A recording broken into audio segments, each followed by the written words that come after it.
मजमा लग गया। और ये सब क्या कह रहे हैं, ये सब ये कह रहे हैं कि भैया क्या करें, किसके पास जाएं, कहां गुहार लगाएं, कौन सुनेगा, किसको सुनाएं।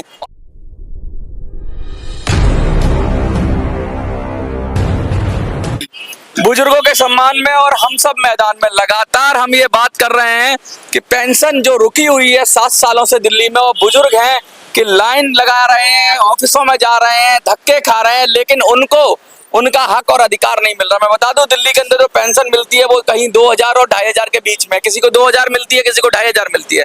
लेकिन उस 2500 से एक तो जीवन नहीं चलता, और उस 2500 के बाद भी हमारे साथ एक ऐसे बुजुर्ग हैं जो लगातार 3 साल से परेशान है, पेंशन का फॉर्म भरा हुआ है और कह रहे हैं कि कोई भी पार्टी है यहाँ शक्ल दिखाने नहीं आती।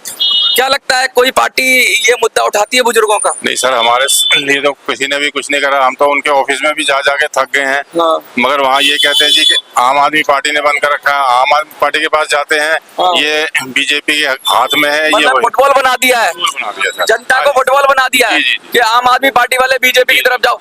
मैं बता दूं आपको, हम एक ऐसी मार्केट में बैठे खड़े हुए इस समय जिसको विजय चौक कहते हैं। आज सोमवार का दिन है, बेशक भीड़ कम है, लेकिन मैं बता दूं यहाँ पर पैर रखने की जगह नहीं होती है, फिर भी आज खाली है और बुजुर्ग लोग इतने सारे हमारे साथ खड़े हुए हैं। और मुद्दा वही है पेंशन का। हमारे साथ बबलू है, मेट्रो की टीम है, हमारे साथ शर्मा जी है, हमारे लोगों की पेंशन बनी हुई मगर पैसा नहीं आ पा रहा। हाँ। बैंक में पैसा नहीं आ रहा, बुजुर्ग लोग बहुत परेशान हो रहे हैं। ये भी खबर आती है कि 1 महीने रुक जाती है, 2 महीने रुक जाती है। बिल्कुल बिल्कुल सही बात है। मतलब परेशान कर रखा है सरकार ने, बुजुर्ग लोग बहुत परेशान हो रहे हैं। 3 साल, मैंने कहा 3 साल हो गए फार्म भरे हुए। लोग जा नहीं पाते बैंकों में, उनको परेशान करते हैं। पहले बैंकों ने अप्लाई किया था कि नहीं भी वहीं से साइन करवा के अंगूठा लगवा के आपको पेमेंट मिले। आप दोनों तो सीनियर सिटीजन भी हैं, तो मैं आपसे एक सवाल पूछना चाहता हूँ। आप ये वृद्धावस्था पेंशन की बात कर रहे हो। देश के अंदर 78 लाख के करीब कुछ ऐसे लोग हैं जिन्होंने जिंदगी भर नौकरी की, नौकरी करने के बाद सरकार को पैसा दिया, सरकार को पैसा देने के बाद आज फंड दिया, अपना पेंशन का पेंशन फंड में दिया। जैसे हम लोग वृद्धावस्था वाले लोग तो नहीं देते, फिर भी पेंशन मिलती है, अटक जाती है। उन्होंने पैसा भी दिया, पैसा देने के बाद 78 लाख यानी लगभग 1 करोड़ लोगों को आज जो पेंशन मिल रही है, बहुत सारे लोगों को 800, 700, 900, क्या ये सही है? बिल्कुल सही नहीं है, गलत है। 800-900 रुपए पेंशन देना ये मजाक है, मजाक ही है ये। और क्या 800-900 रुपए में घर चल सकता है? नहीं जी सर। मैं बता दूं, EPS 95 वाले जो आप लोग करोड़ों लोग देखते हो, जो लाखों लोग देखते हो, आज इन सब का भी समर्थन आपके साथ है कि भाई आपके साथ अन्याय हो रहा है, इनके साथ धोखाधड़ी हो रही है। बिल्कुल बिल्कुल धोखाधड़ी हो रही है। 2 बार मोदी जी से मिल लिए, हेमा मालिनी से मिल लिए, ये लोग जो बुजुर्ग हैं सबसे, सब नेताओं से मिल लिए, सब आश्वासन दे देते हैं कि जी वही फुटबॉल बना देते हैं। आपने क्या बताया, क्या करते हैं ये लोग? बीजेपी वाले के पास जाते हैं, वो उन्होंने करते हैं वो और उनके पास जाते हैं तो बीजेपी वाले उन्होंने बंद कर रखी है। यही मतलब गुमराह बना रखा है। अच्छा, सब लोग, कुछ लोग हिंदुओं की बात करते हैं, कुछ लोग मुसलमानों की बात करते हैं, कुछ लोग दलितों की बात करते हैं, कुछ लोग ब्राह्मणों की बात करते हैं, कुछ लोग OBC की भी बात कर रहे हैं। क्या बुजुर्गों की कोई बात कर रहा है? कोई बात नहीं करता सर, कोई बात नहीं कर रहा। अच्छा, एक चीज और, एक और बड़ा कड़वा सवाल है, क्या कोई व्यक्ति आ जाए जो बुजुर्गों की बात करे, आप सपोर्ट करोगे उसको? बिल्कुल करेंगे। क्यों नहीं करेंगे, बिल्कुल करेंगे सर। वोट भी दे सकते हो कि पार्टी को ही दोगे? वोट भी देंगे, वोट भी देंगे जी। एक और हमारे साथ सीनियर सिटीजन है, आप इधर आ जाइए, इधर थोड़ा सा बीच में आ जाइए। क्या नाम है सर आपका? जयपाल सिंह कश्यप। जयपाल जी, कितनी उम्र है आपकी? मेरी उम्र है 67 साल की। पेंशन मिलती है आपको? अजी कौन कहाँ पूछ रहा है पेंशन? यहाँ सुबह 6 बजे आते हैं, 11 बजे जाते हैं। 9,000 प्राइवेट नौकरी है, जब मर्जी 9,000 में ऐसी तैसी करा रहे हैं। मालिक उनको कमाते कमाते कोठी खड़ी करते हैं। मालिक कहते हैं, मालिक क्या कहते हैं, अरे हम तुम्हें खवा रहे हैं, तुम हमें खवा रहे हो।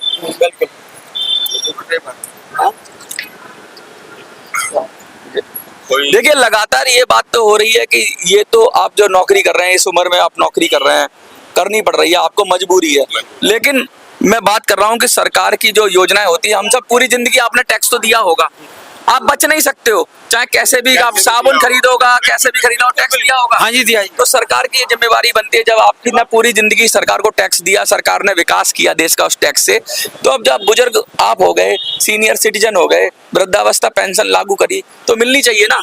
बिल्कुल मिलनी। अच्छा, बढ़नी चाहिए वृद्धावस्था पेंशन 2000? हाँ जी, बढ़नी चाहिए, बढ़नी चाहिए। क्या कहेंगे? बिल्कुल बढ़नी चाहिए। यंग भी है, थोड़ा सा आगे आ जाइए, आप तो एकदम यंग है।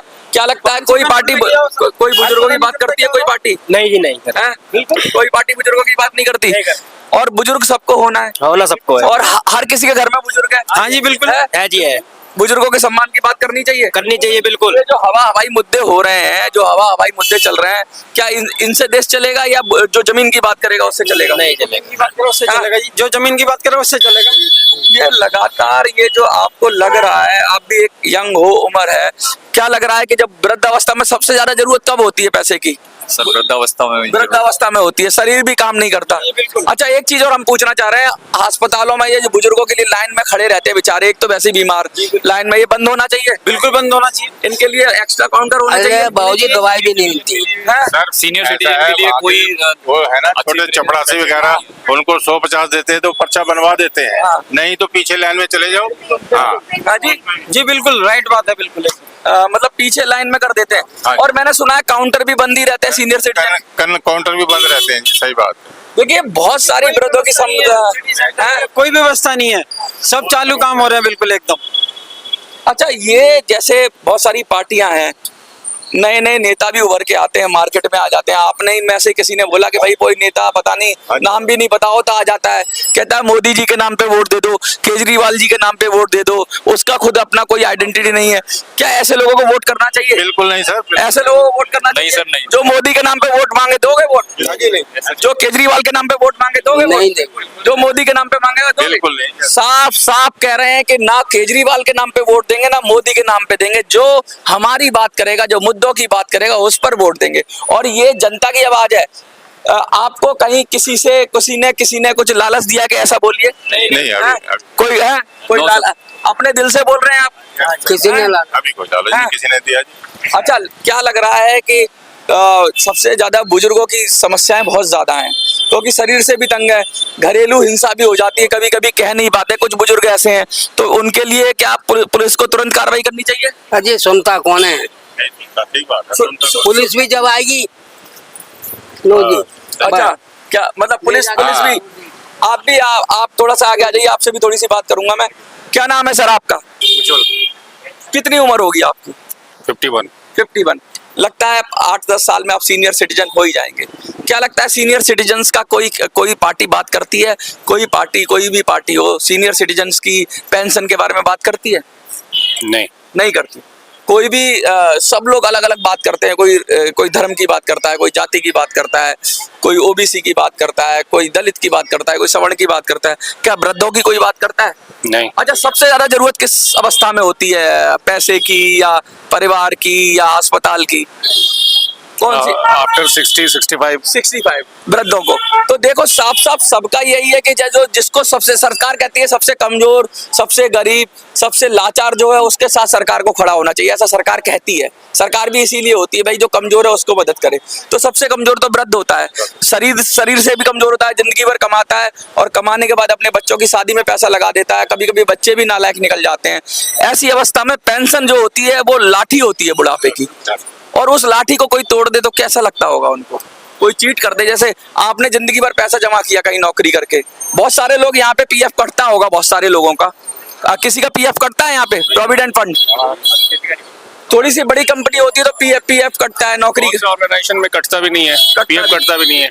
मैं बता रहा हूँ कि जैसे पीएफ कटता है, मैं उनकी बात बता रहा हूँ। ऐसे 78 लाख लोग हैं पूरे देश में जिन्होंने पैसा जमा किया ईपीएफओ में पेंशन के लिए, और आज उनको पेंशन मिलती है 700, 800, 1000, 1200। क्या ये सही है?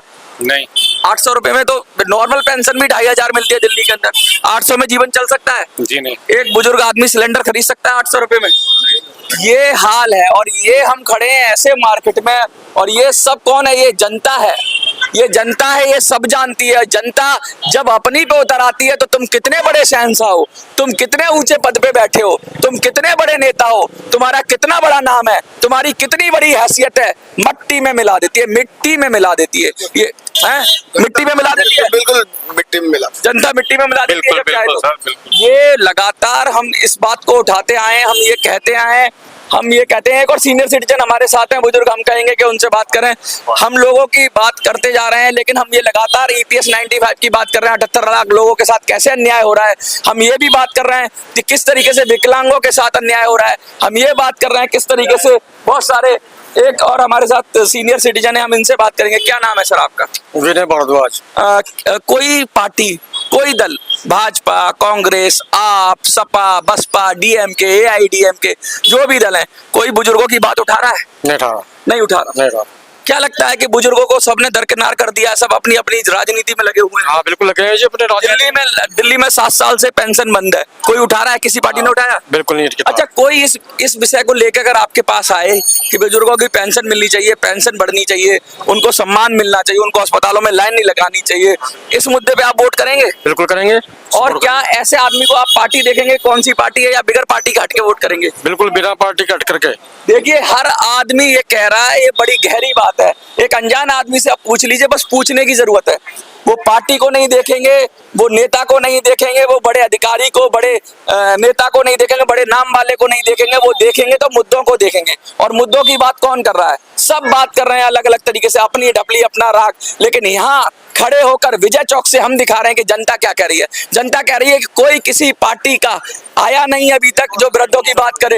एक से एक सीनियर सिटीजन यहाँ पे खड़े हुए 3-3 साल से धक्के खा रहे हैं और अब तक उनको पेंशन नहीं मिली है। और ये लगातार यही हालात रहे तो लगता है वृद्धों को खड़ा होना पड़ेगा। और जिन्होंने इस देश का भविष्य बनाया, वो कुछ भी करेंगे और वो लड़ेंगे। 2018 से देखिए, एक मिनट आना पड़ेगा आपको, प्लीज 1 सेकंड आइए, 1 सेकंड आइए। अरे आ जाइए। देखिए, सीधा सीधा पीछे नहीं आ रही, कैमरे के सामने नहीं आ रही है, लेकिन कह रही है कि 2018 से पेंशन दिल्ली में बंद है और चक्कर काटते जा रहे हैं और इतने हताश है, इतने निराश है, इतने परेशान है कि बस में नहीं आ रहा। अगर बस में होता तो जैसे छोटे बच्चे का कान अमेठ देते हैं, ऐसे इन सरकारों का कान अमेठ देते और इनसे पूछते कि कब दोगे वृद्धों को न्याय, कब मिलेगा बुजुर्गों को न्याय। हमें तो यही लगता है कि न्याय मिलना चाहिए। और क्या हालचाल है सर आपका? क्या नरेश जी, हम तो जैसे पहले भी कई बार मिल चुके हैं। नरेश जी से मैं परिचित हूँ, लेकिन नरेश जी से एक बात पूछना चाहता हूँ। नरेश जी, क्या लगता है बुजुर्गों की कोई पार्टी बात कर रही है? बुजुर्गों की पार्टी जो बात कर रही है वो तो पुराने लोग आ रहे हैं, और जैसे डॉक्टर हर्षवर्धन जी आ रहे हैं, हर्ष मल्होत्रा जी आ रहे हैं, तो पुराने पार्टी से। पॉलिटिकल पार्टी से बात मत करिए, मुझे पता है कि आप किस पार्टी से क्या है। मैं नॉर्मल बात कर रहा हूँ।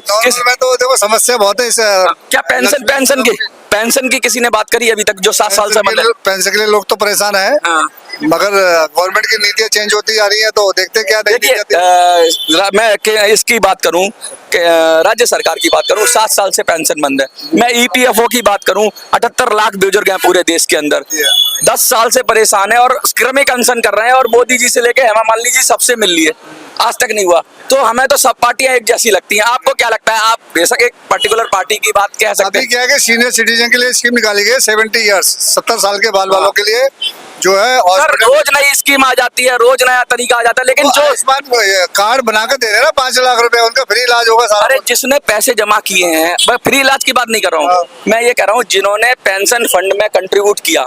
78 लाख ऐसे बुजुर्ग हैं पूरे देश में जिन्होंने अपनी नौकरी के टाइम में पेंशन फंड में पैसा दिया। आज उनको 700, 800, 900 रुपए पेंशन मिलती है। क्या 900 रुपए में जीवन चल सकता है? नहीं चलेगा है? किसी का चलेगा 900 बिल्कुल नहीं चल रुपए? सकता। तो गलत कर रही है ना सरकार, ये तो बोलना पड़ेगा हर नागरिक को, लगता है। गवर्नमेंट अभी अपनी जो अंदर की बातें हैं क्या ला रही है स्कीम 2 महीने बाद, या फिर 3 महीने। सर हम लाएंगे, हम करेंगे। देखिए, कार्यकर्ता है तो पार्टी से बाहर नहीं जाएंगे, लेकिन हम जानते हैं हम करेंगे, हम लाएंगे। लेकिन 10 साल इंतजार करने के बाद EPS 95 का जब पता होती है, क्योंकि अंदर क्या होने जा रहा है 2 महीने। पब्लिक है ये सब जानती है, ये पब्लिक है ये सब जानती है। कार्यकर्ताओं को क्या पता है? कार्यकर्ताओं को सिर्फ इतना पता होता है कि ऑर्डर क्या आ रहा है, ऊपर से ऑर्डर आएगा, वही फॉलो करेंगे। लेकिन इनकी भी मजबूरी है। कार्यकर्ता सच बोल सकता है, लेकिन कितना बोलेगा वो बड़ी मुश्किल बात है। लेकिन हम तो पूछेंगे, हम तो इनकी एक बुक्स भी आई है, वो मेरे पास रखी है, उसमें कम से कम लगातार, मैं बता दूं, EPS 95 के जो पूरी टीम थी, लगातार मिलती रही, आश्वासन देते रहे। बीजेपी का मैनिफेस्टो आया, शामिल नहीं किया सर EPS 5 के मुद्दे को। मोदी जी ने कहा, प्रकाश जावड़ेकर ने कहा कि हाँ ये मुद्दा सही है, जेन्युइन है, तुम बुजुर्ग हो, तुमने हमारे देश के लिए काम किया है, हम तुम्हारी पेंशन बढ़ाएंगे। लेकिन घोषणा पत्र में नहीं आया, कांग्रेस के में भी नहीं आया, सपा में भी नहीं आया, बसपा में भी नहीं आया, किसी में कारण कई होता है, आप में भी नहीं निकालने का तरीका आप में भी नहीं आया। मैं यही बता रहा हूँ। ये गुप्ता जी कुछ भी कहें, लेकिन मोटी बात ये है कि इनका सबका विश्वास मोदी जी पर है, लेकिन हमारा विश्वास आप पर है। आप देख रहे हो जो करोड़ों लोग, आपको पता है कि 10 साल से आपका संघर्ष है, और संघर्ष रंग ला रहा है, रंग ला रहा है। जब हम जनता से जाके पूछ रहे हैं तो जनता यही कह रही है कोई पार्टी नहीं आई। साहब आप कितना कह लो, अब इन नेताओं के वादे पर भरोसा नहीं है, अब इन नेताओं के जो बड़े बड़े वादे हैं नहीं है भरोसा। अब जनता खुद तय करेगी और जनता खुद सरकार बनाएगी, मुझे तो ऐसा लगता है। और कार्यकर्ता के ऊपर उम्मीद है कि कार्यकर्ता कुछ नहीं कर सकता, नेता करता है। कार्यकर्ता सिर्फ नेता का आश्वासन देता है, कार्यकर्ता बेचारा खुद आहत है, वो कर क्या सकता है? वो तो देखता है कि मेरा नेता कुछ करेगा, और नेताजी आराम से एसी में लगा के सो रहे हैं, हवाई जहाज से उड़ रहे हैं, सड़कों पर बुलेट ट्रेन में चल रहे हैं, लेकिन उनको जनता की परवाह नहीं है। कार्यकर्ता से सवाल पूछे जाते हैं, कार्यकर्ता से गली मोहल्ले का बुजुर्ग सवाल पूछेगा पेंशन क्यों नहीं, बड़े नेता के पास जाएगा कार्यकर्ता तो उनको समझाओ, उनको नई बात बताओ, हम देंगे, हम लाएंगे, हम करेंगे, हम ये देंगे वो देंगे। झूठा कार्यकर्ता बनता है, नेता मौज मारते हैं, सब कुछ फेस करता है कार्यकर्ता। मैं उन कार्यकर्ताओं से कहना चाहता हूँ, हर पार्टी के, बीजेपी के हो, आपके हो, किसी के हो, कि तुम्हारी इमेज पर बट्टा लगा रहे हैं ये नेता, तुम्हारी इमेज तुम चोरी नहीं कर रहे हो, ये ऊपर के नेता करते हैं। और गाली कौन खाता है? तुम खाते हो। तो आज खड़े हो जाओ सब लोग मिलके, और आज सब मिलके खड़े हो जाओ। आइए आइए आइए आइए, आप आएंगी नहीं तो हम कैसे सुनेंगे? देखिए कुछ तो सुनिए, इनकी आवाज से नहीं आ रही। यहीं से बोलेंगे, घुमा दीजिए जरा कैमरा को। कैमरे सामने आएंगे। अच्छा। कैमरे के सामने देखिए कैमरे, अगर हम निगम पार्षद के पास जाते हैं तो बोलते हैं आपने ऐसा नेता चुना, हम क्या करें? चुना है आपने, ऐसी सरकार चुनी, हम क्या करें? ऐसे बोलते हैं। अच्छा देखिए यही तो फुटबॉल बना रखा है। बीजेपी वालों के पास जाओ तो कहते हो आपके पास चले जाओ, आप वाले के पास जाओ तो बीजेपी के पास चले जाओ। आज मैं देख दो मजमा लग गया है, देखिए मजमा लग गया है, और इसीलिए चुप रहते हैं। और कार्यकर्ता आ जाते हैं, गुप्ता जी आ गए, बीजेपी के कार्यकर्ता हैं, बहुत सारे लोग आ जाते हैं, लेकिन साफ साफ अब इनसे भी जनता जवाब पूछेगी कि भैया कहाँ है आपके नेताजी? 7 साल से लगातार इस बात को हम उठा रहे थे, और आज विजय चौक की धरती से, ये विजय चौक का ये वही धरती है, यहाँ पार्टियां पैदा हुई हैं, यहाँ से भाषण देके केजरीवाल नेता बन गया, यहाँ से भाषण देके बड़े बड़े लोग सरकार का ये देखिए, ये बहुत बुरी हालत है और लोग परेशान हैं, और लोगों ने कहा हम पार्टीबाजी से तंग आ गए हैं, अब तो कोई ऐसा आदमी आए जो इन पार्टियों को सुधार दे। देखते रहिए मिनी संसद। बीजेपी